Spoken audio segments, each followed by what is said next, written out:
Como fazer a classificação de risco no PGR, Programa de Gerenciamento de Risco. Então, quando a gente fala do Programa de Gerenciamento de Risco, nós temos algumas etapas. Uma delas é realmente fazer a classificação. E para que a gente consiga entender todo esse conceito, a importância da classificação, é muito importante que a gente comece pela base, que é o quê? A definição do risco, tá? Perfeito, Qual que é o perfeito. conceito de definição do risco? Onde a gente pode puxar norma? Onde que a gente pode puxar literatura? Se a gente tem literatura nacional ou internacional. Então, Diegão, vamos conceituar um pouquinho essa definição do risco, por favor. Vamos. Vamos lá, gente. É o seguinte, ó. Para quem não conhece o termo, né?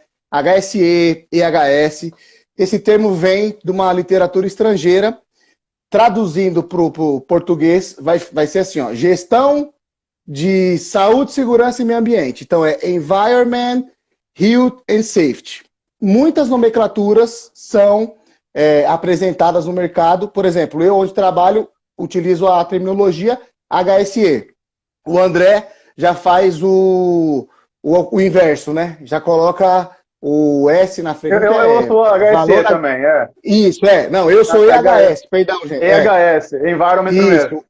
Isso. Mas tudo vai de encontro ao objetivo de gestão, fazer gestão, saúde, segurança e meio ambiente. Tá, beleza, Diego. E da onde que vem o conceito, o risco, o perigo? Aonde que eu vou buscar? Cara, se você é um cara que você gosta, né, de literatura, gosta de ler, palavras são informações. Informações ninguém tira de você, cara. Entendeu? Existem literaturas estrangeiras, então a gente vai lá. Um pouco lá atrás, aonde eu aprendi a fazer gestão em HS, foi lá na BS 8800, que traz todo o escopo, toda a estrutura de como implantar, como aplicar, como fazer uma gestão de saúde, segurança e meio ambiente. Beleza, gente? BS 8800. Tá, Diego, nunca ouvi falar dessa legislação. É uma legislação britânica, né? Lá da Revolução Industrial, enfim, vai no Google lá que você vai encontrar essa legislação em PDF para você ler. Se você não conseguir entender o inglês, dá um translate lá que você consegue traduzir a página para o português e consegue adquirir essas informações.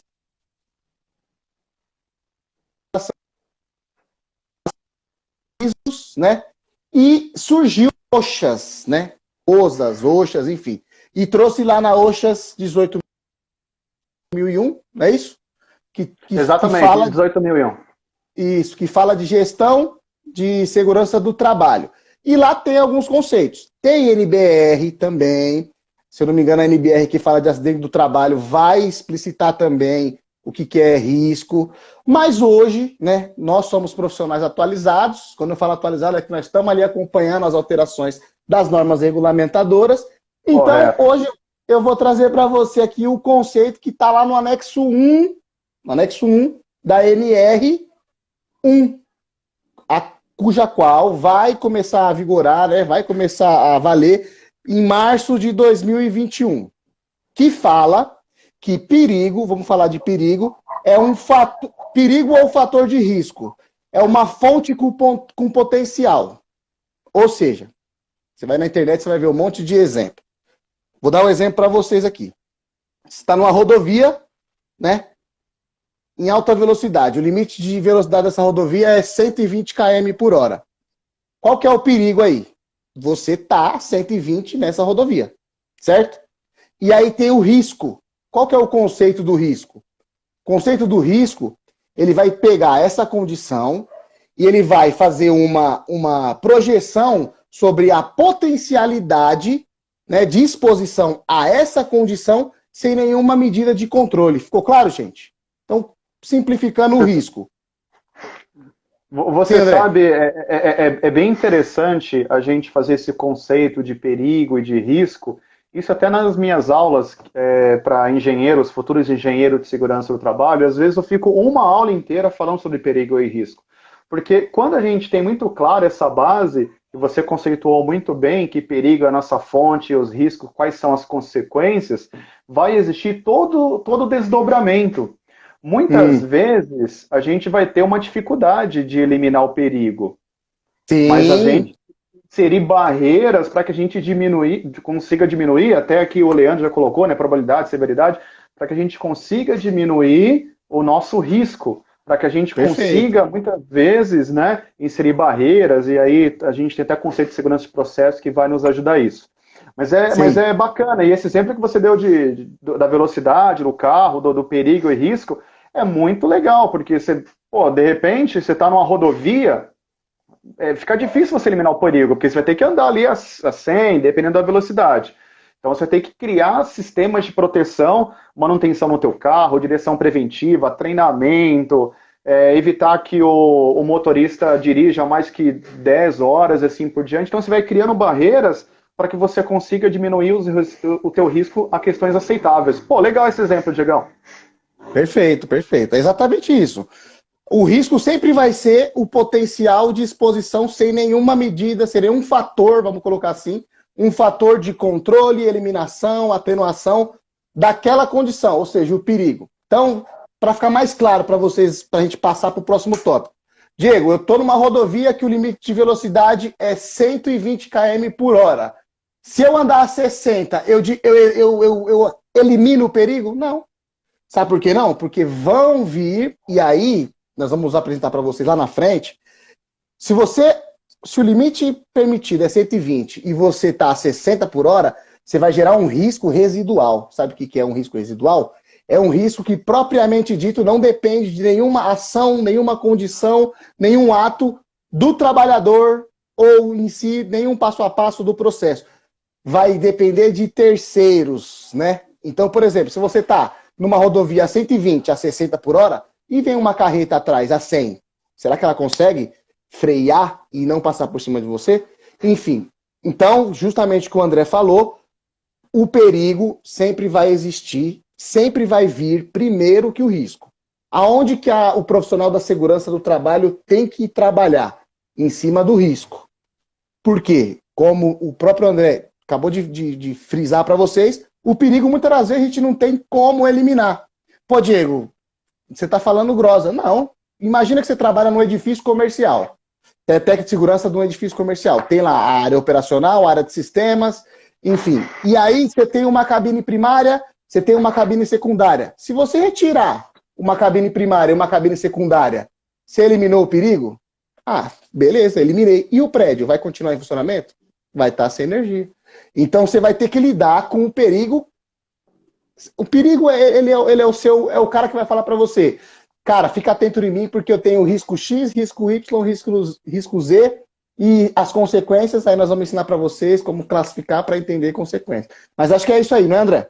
Legal, Diegão. E aí, quando você estava falando, o Isaac comentou muito bem aqui que a gente tem que realmente ter essa base do perigo e risco, porque daí existirão outros desdobramentos para que a gente consiga realmente dar um valor de SSMA, um valor de HSE na companhia.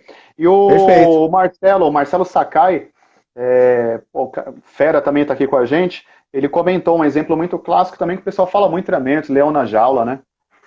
É, sim, sim. Eu particularmente não gosto de usar o leão na jaula porque eu acho muito repetitivo. Mas é o É, exemplo mais comum. Se você procura definição, risco e perigo no Google, ele vai te mostrar vários exemplos de leão na jaula, tigre na jaula. Mas o que a gente precisa que você saia daqui hoje é entender que o perigo, em uma palavra, né, vai ser uma condição que não tem como você eliminar ela. Vai ser uhum, é uma condição que tem uma fonte geradora. E o risco legal. vai ser a probabilidade de exposição sem nenhuma medida de controle a essa condição. É isso que você precisa entender. Porque você Legal. vai ter diversos, né, fatores que você vai precisar analisar, você vai precisar entender para você saber. Pô, esse é o perigo, esse é o risco, e agora eu vou seguir o passo a passo que o André e o Diego ensinou na live lá, para classificar o risco. Show de bola, Diegão. Então, você colocou um exemplo muito bacana que foi uma atividade. Então, essa atividade existe um perigo, existe um risco. E aí vamos Perfeito. pensar que quando eu estiver, ou os colegas estiverem montando o PGR deles, o Programa de Gerenciamento de Riscos, eles terão diversas atividades, né? Eles terão uma atividade Sim, lá de higiene ocupacional, atividade de ergonomia, então são várias. E aí é várias. necessário que a gente comece a classificar, Porque existe um termo que muitas vezes, quando a gente está fazendo ali, definindo quais são as prioridades para eu atuar, inserir um plano de ação, às vezes eu tenho uma certa dificuldade em saber qual que é o risco mais crítico, qual não, e assim por diante. E aí De é fato. necessário que a gente saiba colocar todas as minhas atividades, tá? Para que eu classifique ali a probabilidade e a severidade, e aí eu vou fazer uma regra. E existem algumas regras interessantes, né?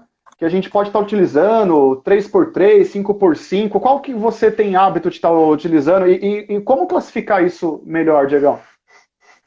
Gente, vamos lá então, ó. Eu acho que antes de mais nada vocês precisam entender o seguinte. Vocês precisam saber onde buscar a referência.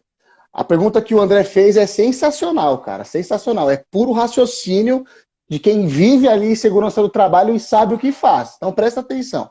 Antes de mais nada, você precisa saber onde buscar referência. E eu vou falar para vocês aqui 3 exemplos simples. Existem mais? Existem. Aí cabe a você fazer um estudo ali de qual que você vai mais, sabe, vou entender, vou gostar da metodologia. Mas beleza. Existe uma metodologia muito utilizada em diversos programas de prevenção de risco ambiental que eu, quando fui lá fazer a análise global, já identifiquei, que é a metodologia da AIA. Né? O que a metodologia da AIA faz? Ela trabalha com 2 termos e multiplica um pelo outro. Então ela tem um termo chamado severidade versus, que é multiplicado, a probabilidade. Mais para frente vocês vão entender isso melhor, tá? Mas eu vou seguir para não fugir dessa pauta. Eu tenho a AIA, que ela usa severidade vezes, que é verso, probabilidade. Eu tenho uma terminologia da Organização Mundial da Saúde, que ela vai utilizar isso para exposições a agentes, como, por exemplo, aerodispersóides. Então, eles vão utilizar lá poeira respirável, poeira inalável, vão utilizar asbesto, sílica, que eles tratam, né, essa exposição de uma forma diferente. Qual que é a terminologia que eles utilizam? A Organização Mundial da Saúde utiliza a exposição a determinado agente vezes a consequência. Então perceba que eu vou sempre fazer uma multiplicação para atingir um nível, e um número. E esse número é onde nós vamos começar a entender qual que é o mais alto. Quanto mais alto for, mais grave se torna. Perfeito, gente? Beleza. E eu tenho também as metodologias da Fundacentro, que aí você vai encontrar diversas, cara. Você pega lá as NHO, você vai ver que para a NHO de ruído, ela vai utilizar uma terminologia. Para a NHO de vibração, ela utiliza outra terminologia. Mas, para vocês entenderem por que eu estou dando esses 3 exemplos, é porque, basicamente, a gente tem que identificar, né, qual que é a assiduidez, né, qual que é a gravidade da exposição e o que essa exposição vai causar no organismo do trabalhador ou dos trabalhadores, GHE, enfim, aí por aí vai. Então, só para finalizar, presta atenção. Você tem que entender, você tem que estabelecer isso. Cara, eu vou trabalhar com severidade versus probabilidade. Por quê? Porque eu vou encontrar o nível de severidade do agente e eu vou fazer a probabilidade da exposição a esse agente. Vou multiplicar, vou identificar um número, vou classificar o risco. Beleza.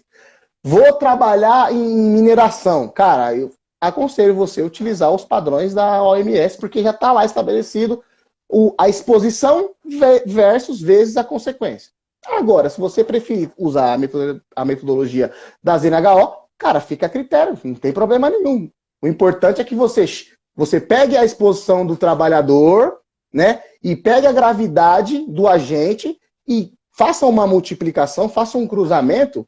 Por isso que eu dei esses 3 exemplos, porque esses 3 exemplos, essas 3 matrizes, elas fazem esse cruzamento e ela chega num resultado que ela fala para você, é intolerável, é crítico, é moderado, é aceitável. Perfeito, André? Perfeito, Diego. E você sabe um ponto bem interessante? Quando a gente estava justamente nesse ponto da classificação de risco nas NR1, trabalhando lá na Fundacentro, Sim. foi um grande impasse. Por quê? A gente tinha ali profissionais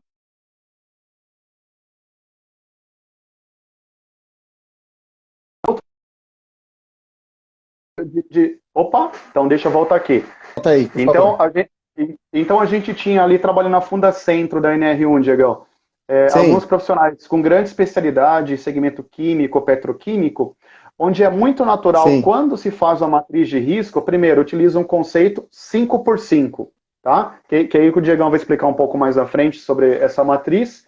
E a sim. gente acaba, quando a gente fala em petroquímica, a gente acaba inserindo, além ali da probabilidade, a gente insere danos à pessoa, Perfeito. danos patrimoniais, tá? Danos à comunidade e danos à imagem. Então a gente trabalha nessas 4 esferas. Então é algo muito robusto.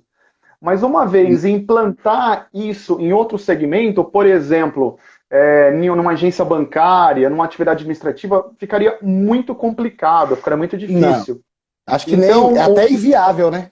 até inviável. Então, a gente trabalhou muito, quebrou muita cabeça isso na Fundacentro, junto ao Sim, Gilmar Trivelato, coordenador, para chegar nesse ponto que você tocou de forma cirúrgica. Olha, existe onde eu consigo buscar essa base de informação, porém eu preciso classificar o risco. Se eu vou classificar maravilha. na matriz 5x5, 4x4, 3x3, eu que identifico o meu risco. Eu que vou estar seguindo da forma que realmente tem, da forma que realmente é meu processo, senão fica muito burocrático, né, Diego? Sim, ingessa, né? Acaba engessando. Por isso que a gente fala, gente. Por isso que em diversas lives que a gente faz aí na internet, a gente fala uma coisa. Profissional de segurança do trabalho tem que aprender a desenvolver raciocínio estratégico. Isso não significa que você vai virar um gerente comercial. Não, você tem que ser estratégico. O que o André está falando, imagina que você tem um risco lá, fator de risco, ergonômico, agente, aí você vai colocar lá, movimentos repetitivos. Cara, existe a possibilidade de um movimento repetitivo impactar numa sustentabilidade, impactar numa É, responsabilidade social, impactar no meio ambiente? Então você tem que saber disso. Não vai querer enfeitar o pavão que você acaba se complicando. Muitas das vezes, André, eu falo lá para os técnicos de segurança lá da empresa que o menos ele se torna muito mais.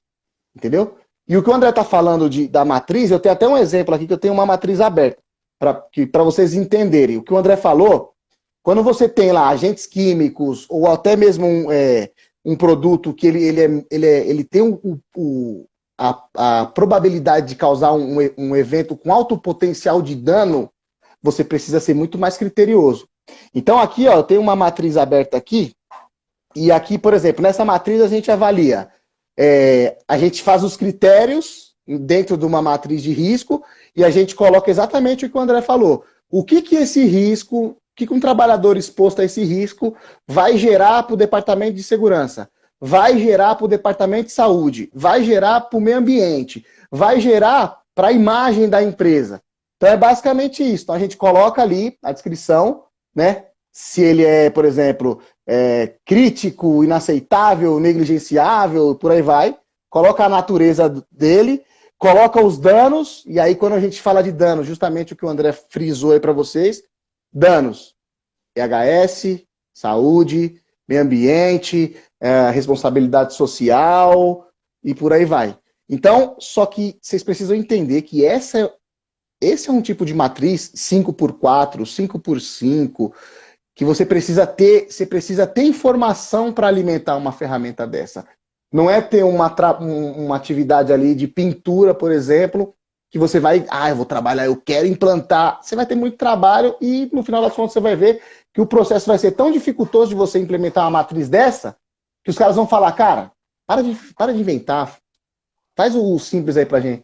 Então você que está assistindo essa live, você precisa entender. Então muitas das vezes você vai utilizar indústria petroquímica, indústria farmacêutica, quando você está mexendo ali, por exemplo, tem 2 clientes nossos que trabalham com amônia. Então, os caras, a amônia é o seguinte, quem conhece a amônica, ela é um risco muito alto. Ele é um risco que, tipo assim, quando a gente faz a classificação dele, a gente já coloca, se tal parte da etapa, lá na ferramenta Rasop, der errado, o cara vai morrer. Então a gente classifica ele lá em cima, para a gente fechar todas as lacunas e impedir que uma margem ou uma probabilidade mínima aconteça dentro do processo, na execução, enfim, dentro de um comportamento, entendeu? E aí, perfeito. Aí deixa eu só pegar aqui, ó. O Leandro, ele fala de segurança de processo, né? Nós Sim, classificamos os riscos até de confiabilidade das máquinas, né? Segurança de processo. Então, o Leandrão falou aqui de segurança de processo. Realmente, a gente tem a questão do CIO, a gente tem a metodologia chamada de LOPA e assim por diante. E aqui a tem. Luciane, ela faz uma pergunta muito legal. Ela fala o seguinte, ó. Qual a melhor matriz que você indica, né? Então, Luciane, vamos lá.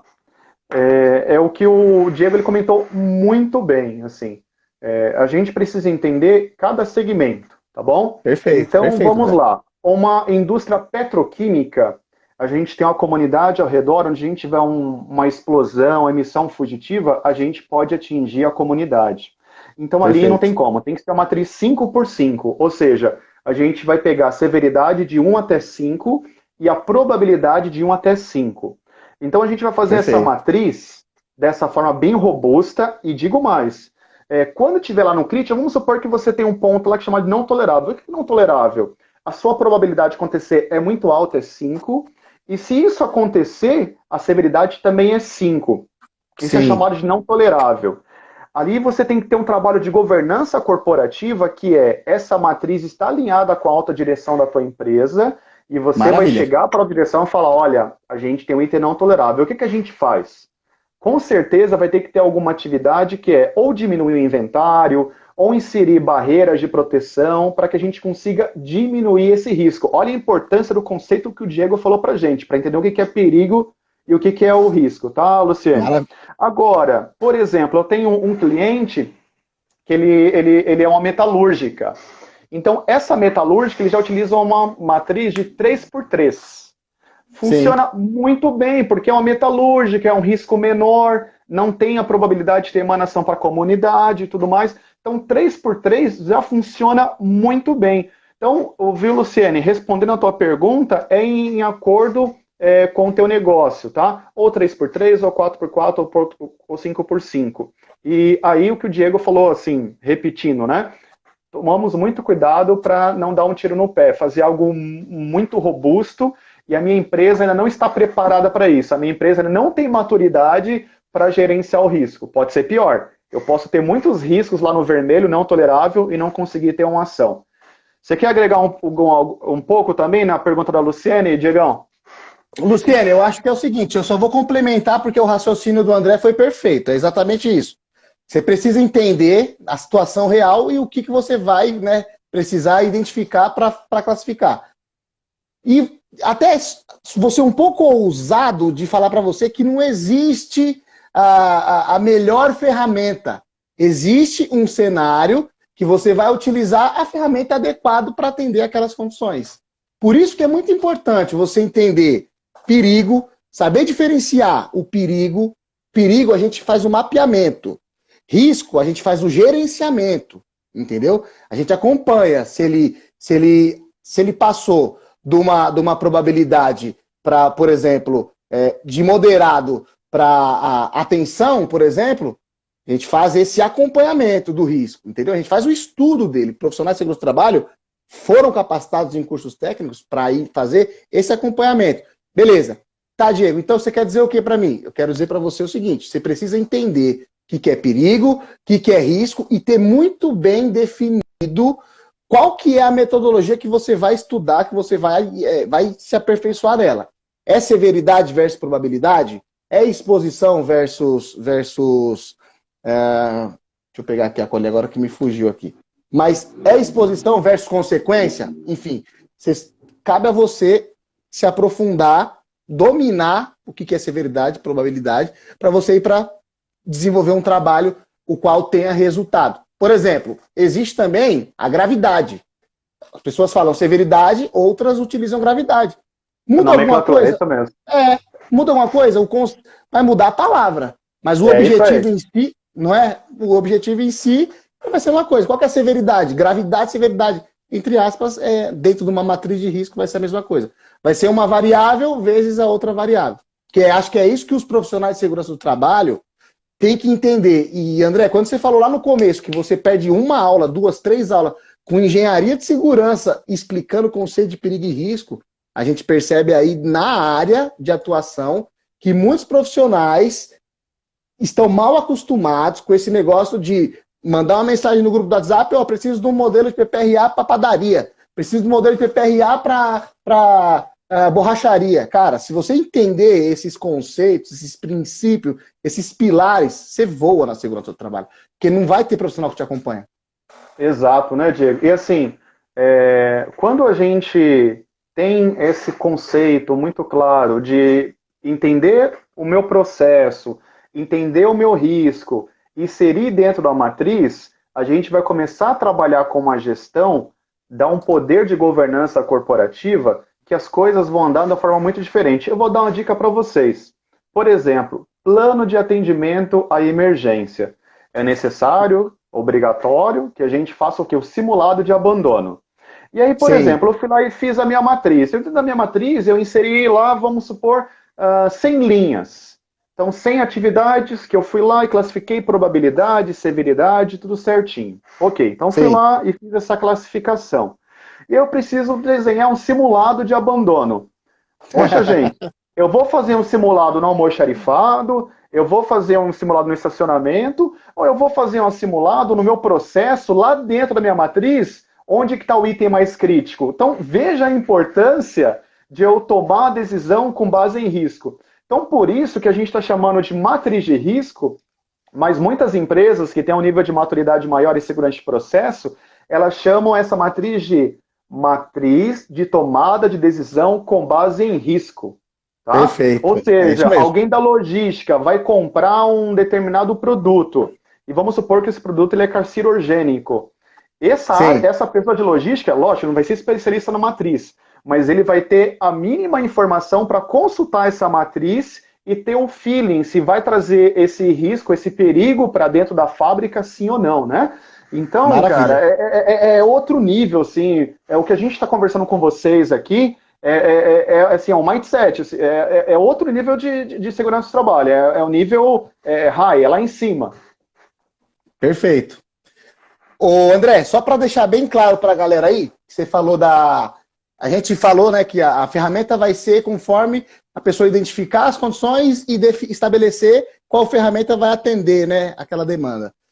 Quanto maior for quanto mais critérios, acho que a palavra seria essa, quanto maior forem os critérios dentro de uma matriz, mais minucioso será o meu estudo. Ou seja, eu vou levar mais tempo para classificar esse risco, porque eu vou considerar diversos fatores, que são externos e internos, os famosos eventos com alto potencial de dano, para preencher essa matriz. Quando a gente fala de uma matriz 3x3, que ela usualmente é a mais utilizada, ela vai trabalhar com 3 variáveis para severidade e 3 variáveis para probabilidade. E aí eu posso já soltar aqui a informação, André? Você quer complementar? Não, pode ser, sensacional, porque aí você já vai conseguir responder a pergunta da Bárbara. Ela fala assim, ó, referente à probabilidade da matriz. Significa a probabilidade de ocorrer o dano? Aí você lê o pensamento dela, você já vai responder já. Ah, legal. Então vamos lá, gente. Quando eu estabeleço que eu vou utilizar uma matriz 3x3, eu entendo que eu tenho 3 níveis de severidade e 3 níveis de probabilidade, certo? O que significa isso? Significa que a minha severidade 1, 2, 3 vão ter valores. E a minha probabilidade 1, 2, 3 vão ter outros valores. Significa também que, por exemplo, eu vou colocar 3 nomes aqui como exemplo, tá? Eu até coloquei aqui para ficar mais fácil, para não perder o raciocínio. Mas vamos colocar assim, ó, um erro aceitável, uma severidade aceitável, uma severidade moderada e uma severidade crítica. Diego, explica para mim isso aí, quero saber, eu quero utilizar o que você acabou de falar, eu quero utilizar. Então vamos lá, aceitável é quando você tem condições, processos, metodologias, técnicas de proteção individual, coletiva, procedimentos administrativos, você tem um APT, você tem um AOS, você acompanha de perto a atividade. Então quando o risco é aceitável, significa o seguinte, que existem controles que fazem o acompanhamento dessa atividade. Resumindo para você, entendeu? Ou seja, aí tem um termo-chave, Quando você tem a severidade de um risco aceitável, você não precisa corrigir, você não precisa implementar, você não precisa desenvolver nada. Apenas mantenha o que você tem, porque você já classificou com tudo o que você tem que esse risco é aceitável. Aceitável está aceito, meu amigo. Se você tiver lá 0, 30, 40, 50, 60%, 100%, esse é um risco aí que está de 10, 20% para baixo. Você tem tudo. Vou dar um exemplo. Eu trabalho com tesoura. Certo? E aí eu tenho lá, eu classifiquei que o meu risco ele é aceitável. Significa o quê? Que eu não manuseio a tesoura sem nenhuma proteção. Ou que a tesoura, eu tenho um procedimento, eu fiz um treinamento que a tesoura jamais, todos os meus trabalhadores não cortam para dentro não faz um movimento interno, ou seja, somente para fora. Ou seja, você tem um risco controlado, entendeu? Claro que você precisa acompanhar isso, e aí é onde a gente fala de gerenciamento de risco, para saber se daqui a 2, 3 meses teve alguma incidência, teve algum acidente, teve alguma coisa para você. Aí, opa, peraí, se aconteceu alguma coisa, significa que esse risco não é mais aceitável, ok? Beleza? Ok. Outra variável aí como sugestão para a galera. Aceitável, moderado. O que significa o moderado? Significa que o risco geralmente pode causar ferimentos graves ou doenças ou danos graves. Ou seja, esse já é um risco que o meu raciocínio já é diferente. Opa, eu preciso fazer, eu preciso criar, eu preciso estabelecer, eu preciso treinar os meus trabalhadores, porque esse é um risco moderado. Não estou mais naquele nível aceitável. Preciso intervir, sei lá, comunicar a hierarquia da empresa, a alta hierarquia, mostrar para eles, para a gente criar um procedimento, fazer um treinamento, quiçá trocar a parte de ferramentaria, enfim, por aí vai. Estão entendendo até aqui? Coloca um joinha aí, gente, por favor. E o terceiro, vamos colocar aqui, seria aceitável, moderado e a severidade crítico. Não preciso nem dar explicação sobre crítico, né, cara? O crítico, ele é um erro que você tem que dar prioridade para ele. Você precisa voltar todos os olhares para esse risco. Diego, eu tenho 2 riscos aceitáveis, eu tenho 10 riscos moderados e eu tenho 1 risco crítico. Foca no risco crítico. Traz ele para um nível moderado. E depois trabalha em cima dos moderados para trazer para um nível aceitável. Isso é gestão IHS, gente. Tá aí um profissional que se quer fazer a diferença no mercado de trabalho, por onde quer que passe, seja na padaria do seu Zé, em qualquer lugar, mostrar resultados que vai impactar em alíquota de FAP, SAT, NTEP, enfim, é gestão. Não tem outro caminho, não tem. Beleza? Vamos para a probabilidade agora? Quer complementar alguma coisa aí, André? Não, é perfeito o que você tá falando aqui. E quando a gente começou a conversar de NR1 lá com o Gilmar Trivelato, na BIQUIM, que é a Associação Brasileira de Indústrias Químicas, foi no ano 2012, né? Conheço. E aí a gente tinha ali o Gilmar pensando na NR, a gente não sabia se ia ser o NR1, NR... Na época ainda 38. Não tinha nem NR36. Não tinha nem 36 ainda, tinha só 35. O que ia acontecer, né? E do outro lado, o professor Leonídio, né? Da Unip para uma BNT. E qualquer uma das duas que saísse, o foco era justamente gestão. Para quê? Para ajudar o profissional, ao que você comentou muito bem, Diego, a tomar decisão com base em risco. E não tomar decisão com base no achômetro, base em conhecimento empírico, mas com base em risco. Então, você comentou muito bem. Vamos para outra coluninha, então. Gente, vocês entenderam severidade? Tem a severidade aceitável, tem a severidade, um nível, né? Aceitável, moderado e um nível crítico. Vamos para a probabilidade, que eu acho que é aí onde muitos profissionais ficam com a pulga atrás da orelha. Acho que na probabilidade que existe ali não quero dizer dificuldade, mas que existe aquele receio de fazer essa classificação. Então, eu vou dar 3 exemplos. Não sou o dono da verdade, são exemplos para estimular o seu raciocínio para você entender. Cada empresa adota uma metodologia, adota as suas terminologias, enfim. Mas vamos lá. Eu tenho a probabilidade, gente, primeiro nível. Tenho a severidade aceitável e eu tenho a probabilidade improvável. O que significa uma probabilidade improvável? Cara, não existem dados, não existe CAT, não existe nenhum relatório de desvio de comportamento, de ato inseguro, condição insegura, ou seja, improvável, isso é improvável. Quer que eu diga para você? Vou dar um exemplo para você de uma probabilidade improvável. Vamos colocar assim, ó. Eu tenho um balão e eu tenho um operador de balão, certo? Qual que seria uma probabilidade improvável? Se esse balão não sai do solo, por quê? Porque lá no meu RASOP eu apliquei um RASOP e eu identifiquei que o balão está sem combustível para fazer o plano de voo dele lá. Ou seja, na hora de você estar ali com uma matriz preenchendo, você vai... Cara, nesse caso, nesse cenário, se não tem combustível para o balão subir, é improvável desse balão cair ou de qualquer um dentro sofrer algum dano. Estou dando um exemplo aqui bem ilustrativo mesmo.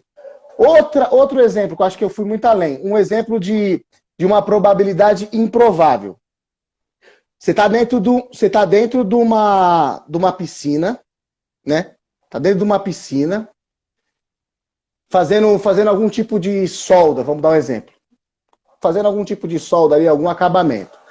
E aí, beleza. O que você tá paramentado, você tem lá, preencheu uma PT, e aí você foi fazer a classificação de risco. Quando você está fazendo a classificação de risco, você pergunta lá, será que o cara tem como morrer afogado dentro dessa piscina? E aí que você vai começar a classificar severidade, probabilidade. O cara está utilizando equipamento flutuante, está utilizando boia, está utilizando alguma coisa, a piscina está cheia, a piscina está vazia. Aí você vai colocar lá, por exemplo, se a piscina está vazia, não existe probabilidade do cara morrer afogado. Então o que você vai colocar? Severidade aceitável, probabilidade improvável, porque está vazia, não tem o risco do cara de afogamento. Vocês entenderam, gente? Conseguiram entender? Dá um joinha, por favor. É isso aí, né, Diegão? Então, assim, são nomenclaturas, né, que a gente consegue ter, mas o sentido sempre vai ser realmente o mesmo. Então, quando a gente fala de severidade, a gente está falando de probabilidade e severidade. Então, a severidade é o potencial de dano que a gente pode ter, tá? Quão agressivo né? Quão agressivo é. E a severidade é a frequência, tá? Probabilidade, então, probabilidade. Né? Qual que é a frequência disso acontecer? A probabilidade, né? Qual a probabilidade? Qual que é a minha frequência? Obrigado, Diego. Então, perfeito. Ali eu tenho a minha frequência. Aí, como que eu vou categorizar isso? 1, 2 ou 3? Gente, cada empresa vai tá seguindo. Eu vou dar uma orientação aqui para vocês. Então, eu estou pensando lá simplesmente na saúde do trabalhador. Frequência 1, né? Probabilidade 1. É se o trabalhador ele executa aquela atividade uma vez por dia. Um exemplo. Tá? Perfeito. E aí, frequência 2. E aí, vai fazer isso o quê? 5 vezes ao dia. Frequência 3, ele faz isso 10 vezes ao dia. Ou seja, entendam, gente, conforme é maior a quantidade de ciclo desse trabalhador, a probabilidade é maior. Entende? Aumenta. A probabilidade? Perfeito. Então, aumenta. Perfeito. Então, esse é justamente o conceito da gente ter a severidade, né? A probabilidade, perdão, que a gente consegue ter essa frequência, tá? O Ronseg Consultoria, Diegão, ele fez uma pergunta aqui, que é o seguinte: qual ferramenta de avaliação dos riscos vocês recomendam? Então vamos lá. Quando a gente fala de avaliação de risco, nós temos a avaliação qualitativa e a avaliação quantitativa. A qualitativa vai ser sempre primeiro. Então, da mesma forma que nós respondemos lá para a Bárbara, que não é Bárbara, é o Rodolfo, viu? Corrigiu aqui, que tá sem... O Rodolfo, ele tá sem Instagram e está utilizando a Bárbara. Então, o Rodolfo perguntou, a resposta é similar, é o mesmo raciocínio. A gente precisa equilibrar e inserir a avaliação de risco em cada negócio. Então, por exemplo, vamos falar, segmento petroquímico, químico, tá? Eu vou estar utilizando a avaliação qualitativa, que é a análise preliminar de risco. Agora, para os processos, eles vão começar a aumentar a criticidade. Então, vou fazer um RASOP, por exemplo. Isso, e mesmo o RASOP, ele ainda não é quantitativo. E aí, quando eu chegar num cenário muito crítico, por exemplo, o que a gente teve lá, infelizmente, no acidente de Brumadinho, né? Ali eu preciso fazer o quê? uma barragem, eu preciso fazer uma avaliação quantitativa, que eu vou utilizar software para isso. Então, eu vou fazer, por exemplo, análise de vulnerabilidade. Vou utilizar software, até onde vai minha energia se tiver um evento. E aí, dependendo da minha concentração, da minha gravidade, eu vou utilizar uma ferramenta chamada LOPA. A LOPA, ela justamente é as barreiras de proteção, camadas de barreira de proteção. Então, eu vou utilizar a LOPA e eu vou ver até que ponto o meu risco está aceitável ou não. Então, vejam, existem as ferramentas e eu encaixo a cada meu negócio, tá? Diegão, quer agregar alguma coisa na resposta que ele fez pra gente aqui no Segue Consultoria? Não, perfeito, tá perfeito. É exatamente. É raciocínio. Não adianta, tem que ter raciocínio. O que vai se tornar melhor ou o que vai se tornar obsoleto vai ser a sua realidade e o seu entendimento ali do cenário. Todas essas ferramentas que o André está falando, LOPA, aí vou dar. Tem ferramentas até que, mudando um pouco o foco, a gente está falando muito de petroquímica, inflamável e tudo mais. Se a gente pegar lá riscos ergonômicos, basicamente o que o mestre aí está falando, o André, é a mesma coisa. Você vai utilizar uma técnica, tem uma técnica chamada Rueba, tem uma técnica chamada Rula, tem o OAS. Cada técnica vai ser focada em trazer um resultado para você. Para você saber qual que é o resultado que você quer que a ferramenta te apresente, você precisa saber aonde você vai chegar. Você precisa saber o que você precisa de fato para você... Pô, eu quero saber... por exemplo, eu quero saber quais são as minhas camadas, né? Se um evento catastrófico acontece, se a minha camada fase 1, se ela tem a contingência ali do evento, se ela consegue segurar ali, vamos colocar lá o exemplo da barragem, se a minha camada 1 ela segura, não segura. Camada 2 não segura, 3 também não segura, ou seja, aí é o que ele falou, você vai precisar de software, você vai precisar de um estudo de vulnerabilidade, e aí sozinho, gente, acho que essa frase aqui precisa ficar muito bem explicitada para vocês. Vocês não vão fazer isso sozinho. Vocês vão ter lá uma equipe multidisciplinar, cada um especialista em uma área. Vocês vão sentar, fazer o estudo de tudo isso juntos para definir um objetivo para trabalhar em prol dele, para chegar lá. Exatamente, exatamente. E aí, aquela história, né? Aquela frase clássica. A diferença entre o veneno e o remédio é a dose. É a dose. Então a gente realmente tem que tomar muito cuidado para não engessar o meu processo e criar um monstro na minha organização. Eu tenho que trazer a gestão ao meu favor. Então, poxa, André, poxa, Diego, eu trabalho no segmento de construção civil. Ok, vai ser feito uma análise de risco, análise preliminar de risco. Algumas vezes vai ser feita algumas análises químicas para a questão que a gente pode ter ali sílica, devido à areia, coisa do tipo, e aí você vai inserir na tua planilha, você tem ali a matriz, ok, acabou. Você não vai entrar muito nesse conceito, senão você engessa. O mestre de obra vai colocar você para correr lá da obra, né, Diegão? Vai, cara, e vou falar para você, a gente, quando eu falo a gente, é todos nós. Muitas empresas ainda têm aquela visão negativa do profissional de segurança do trabalho. Por quê? Justamente por causa disso. Porque às vezes você precisa fazer algo simples, você quer chegar lá fazendo e acontecendo, e quando você vai ver, você não faz nada, não resolve o problema, gera outros problemas. Enfim, cara. E aquela famosa frase também, né, André? Pô, chegou o cara do EPI aí, ó. Chegou o cara do EPI, enfim. Aí... Mas, isso, assim, né? Isso acabou ficando para trás, né? E, Diego, e dentro desse novo conceito, assim, de gestão, porque, pô, você é um cara que... Você fala gestão para você é muito leve, né? Então, você fala gestão como se fosse um feijão com arroz e tal. Mas para a galera que, de repente, está um pouco preocupada com a NR1, qual dica você dá para entender esse negócio de gestão, para conseguir classificar o risco e entender essa linha de raciocínio? Cara, a minha dica é a seguinte. Primeiro, comece a colocar tudo que você identifica no ambiente de trabalho em algum lugar. Seja num bloco de notas, seja no WhatsApp ali. Você tem um WhatsApp ali que você manda todas as informações.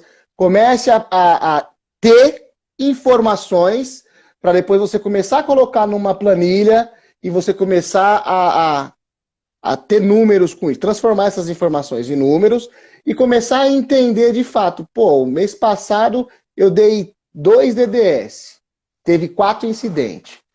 Passou-se o mês, eu tive 1 DDS, eu tive 4 DDS, tive 1 incidente. E aí você vai começar a identificar que, conforme você desenvolve um trabalho, aquele trabalho incansável, né? Conscientização, acompanhamento, fazer com que a galera tenha informações para te trazer informações, você consegue transformar tudo isso daí em números. Então a dica, né, concluindo, qual que é a dica? A dica é que você precisa entender um pouquinho de administração. Você precisa transformar condição, treinamento, hora homem treinado, quantidade disso, quantidade de PT aberta, quantidade de hora de serviço, quantidade de ATS, aquelas atividades rotineiras. Você precisa transformar tudo isso em número. Sabe por quê? Porque lá no GRO, ele vai fazer um link com o PGR. Então o PGR vai atender o GRO. E as demais normas regulamentadoras vão ter que estar de acordo, até mesmo conversando com o seu PGR. Significa o quê? Significa que você vai ter que mapear todos os seus perigos, significa que você vai ter que identificar todas as situações de risco, e aí você vai classificar todas essas condições de risco, você vai ter que identificar quais são as suas medidas de controle existentes.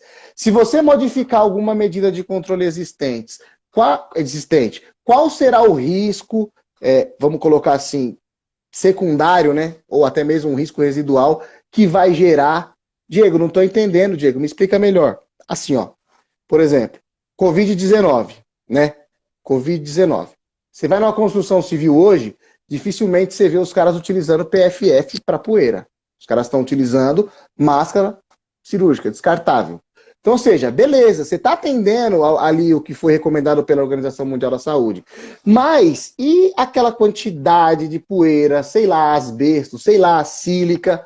O cara está inalando aquilo, então você vai precisar fazer isso. E para você conseguir mapear tudo isso, você tem que começar a entender, né? Você tem que começar a sair dali, daquele quadrado, olhar com uma visão mais criteriosa, uma visão macro, e começar a colocar todas essas informações em algum lugar que você consiga depois transformar elas para números, passar ela para números, depois você vai, desses números, você vai começar a relacionar uma semana com a outra, um mês com o outro, um ano com o outro, para você conseguir, né, começar a fazer gestão.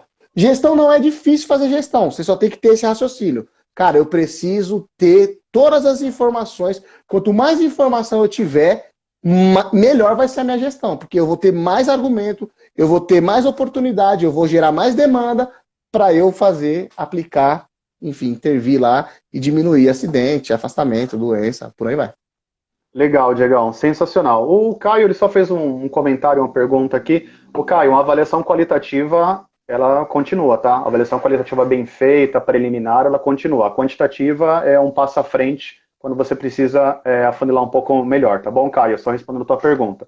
Gente, para a gente começar a fechar, a importância da matriz. Brumadinho, quando teve o acidente, o CEO foi na mídia e falou o quê? Eles tinham lá uma severidade alta, tá? Mas a probabilidade, ou seja, a frequência estava baixa. E aí eles não deram a devida atenção e essa falha conceitual de uma matriz, de uma classificação de risco, trouxe centenas, talvez o pior acidente da história do Brasil, acidente de trabalho. Então vejam a importância de classificar o risco bem, tá bom? Então, obrigado pela participação. Diegão, 20 segundinhos que o LinkedIn, o Instagram já está cortando a gente. Obrigado, gente. Vai lá, Diegão. Gente, muito obrigado. Ivan, você vai deixar essa live online aí? Vou deixar salvo aqui, online 24 horas. Beleza. Gente, muito obrigado, André. Obrigado de coração aberto. Muito obrigado pelo convite. Qualquer dúvida, tamo aí, gente. Pode entrar em contato. Muito obrigado.